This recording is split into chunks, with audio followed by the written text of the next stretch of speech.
How's it going, everyone? Welcome back to Savage Skull. Thank you to everyone who watched the previous Five Nights at Freddy's in Hindsight videos. I've done in hindsight analysis of the first 3 games, so please go check them out. Links are in the description. Thank you so much. Today's topic is we are going to be looking at Five Nights at Freddy's 4 in hindsight, looking back on how it changed the formula and paved the way for the new generation of Five Nights at Freddy's. Five Nights at Freddy's 4 is one of my favorite games in this series and has been for a long time. There are many reasons for this, but I want to start from before this game took off in the first place, the teasers for the game. Despite most people believing that Five Nights at Freddy's 3 was to be the last game in the series, the teaser of the 4th installment was released very shortly after. The final chapter, it read. Okay, so if Five Nights at Freddy's 3 wasn't the last one, I guess this one was? Either way, FNAF 4 was on the way. The teasers for this game are by far the best pieces of Five Nights at Freddy's art that have ever been posted on scottgames.com. My favorite piece of FNAF art of all time is the final chapter teaser. The way the Freddy model looks, the way it's posed, the way the lighting is, and the text, it's really cool, especially his menacing pose and the way he's looking into the camera. The other teasers of the game of Bonnie, Chica, and Foxy are all pretty cool too. Each one says something along the lines of, "Was it me?" This line gave people a deeper understanding of what the game was to be about and what was to be revealed, the supposed bite of 87. Then the Fredbear teaser came out, and I gotta say, looking at it now, I really love it, and it still has the original creepy vibe that it did back then. It's amazing. I remember the original release date for this game was Halloween, but as usual, Scott released the game early, and I'll never forget what Scott said in the Steam page on why he released the game early. Quote, "The game is done," and that makes me laugh every single time. Despite the early release of the game, it doesn't feel as rushed as the previous release. I really like Five Nights at Freddy's 4, and it's only one of the games that I enjoy revisiting often. The thing that makes me want to revisit so often is the gameplay. Five Nights at Freddy's 4 gameplay is the most different out of all the original story games. The mechanics in this game are movement, flashlight, doors, and the audio cues. The movement in this game is not a typical WASD movement that has been seen in most games nowadays. Instead, the player moves by clicking on 4 different places to move: left door, right door, closet, and bed. The left and right doors are seen from the middle of the room. By clicking on one of the doors, the game will bring you to it. The closet is also seen from the middle of the room, and by clicking on it, the game will bring you to it. The bed is not seen from the middle of the room. You must swipe your mouse down to go to it, and that's all for the movement of this game. The lights and doors are a separate mechanic entirely. Once you are at a door or a closet, you have the ability to either shine your flashlight or hold the door shut. Both, however, come with consequences. Shining the flashlight while the door is being open has 3 possibilities. 1, the flashlight will shine down the hall, and you'll see a big empty hallway. This will deter enemy animatronics from coming closer to you when the light is on. 2, you'll shine the flashlight and the animatronic will be down at the end of the hall and you'll see it go away from you. This is good because you just bought yourself some time. 3, you'll shine the light and the animatronic will jump scare you. This is bad. The closet is slightly different from your doors. The closet just needs to be held shut for the animatronic to be calmed down. The bed is right behind you, and little evil plushes will pile up. Shining your flashlight on the plushes will get rid of any danger. If all the plushes pile up, you'll be jump scared. The game here has the best audio cues in the whole series. It's actually possible to beat Five Nights at Freddy's 4 blind, hence there being a mode called Blind Mode in the extras menu. You are told whether or not to shine the flashlight down your hallways from the audio cues. If you hear the animatronics breathing, hold the door shut. Wait until you hear 4 footsteps, then shine your flashlight. But if you are too eager to shine your flashlight and you only hear 2 or 3 steps, you'll be jump scared. That's one of the great things this game does in giving you a moment of anticipation. Whenever you are looking down the hallway and you're listening for the breathing, you think to yourself, I'm pretty sure, and whatever action you make is either leading to your survival or death, which is something that no other game in the series had. There kind of was the Freddy mask in Five Nights at Freddy's 2. Flipping it down either made you lose time or made the animatronics go away from you, but nothing so far has either had the animatronic jump scare you or flee from you at all.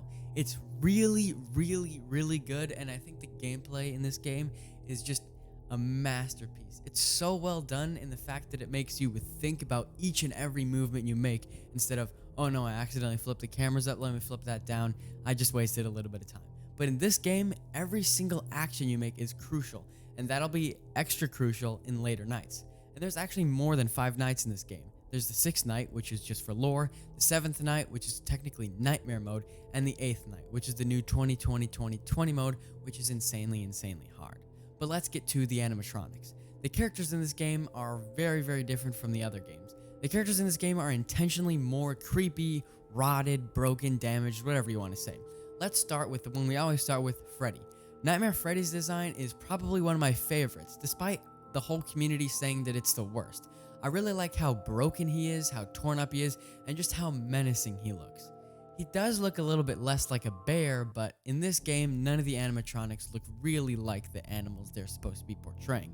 There's Freddles crawling all over him, and honestly, he just looks freaking terrifying, and I love it. Nightmare Bonnie's design looks a little bit weird to me. He looks a lot skinny. Unless you're jump scared by him, he looks a little bit fat. One of the jump scares makes it look like he's just a skeleton, and the other one makes it look like he's this big, bulky ironmonger suit on him. I really like his design, however. It is a lot more blue than in Five Nights at Freddy's 1 and 2. He is pretty purple, which is something that I liked about Bonnie. Nightmare Chica's design is freaking terrifying. I know I said this from the first Five Nights at Freddy's game, but it just makes it so creepy to me that this is a nightmare scenario, and the animatronic I was scared of in the first place was more scary to me. I remember having a lot of nightmares when I was a younger kid just about Nightmare Chica because she is super terrifying. Like I said in Five Nights at Freddy's 1 video, I'd rather have any other character's jump scare in this game than have Chica's jump scare. The animation for Chica's jump scare is also really scary. Nightmare Foxy's design is also really good. However, in the teaser for the game, it was shown that Foxy would have a metal tongue, but in the extras menu and just the asset here, you can see that Nightmare Foxy doesn't have a tongue at all. Scott later said that it was just super hard to animate and would get really annoying, which I can understand. The characters also have different mechanics.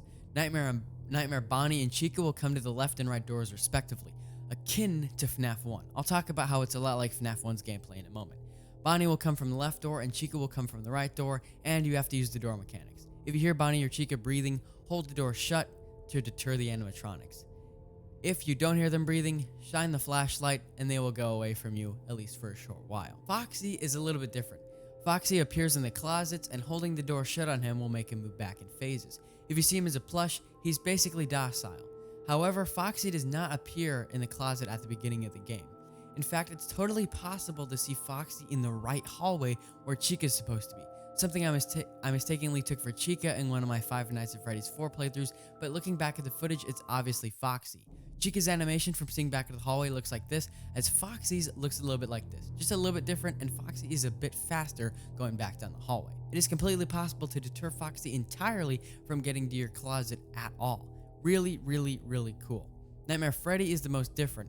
You flick downwards and you see a bed and a bunch of Freddles on it. If the Freddles pile up, then Freddy will jump scare you.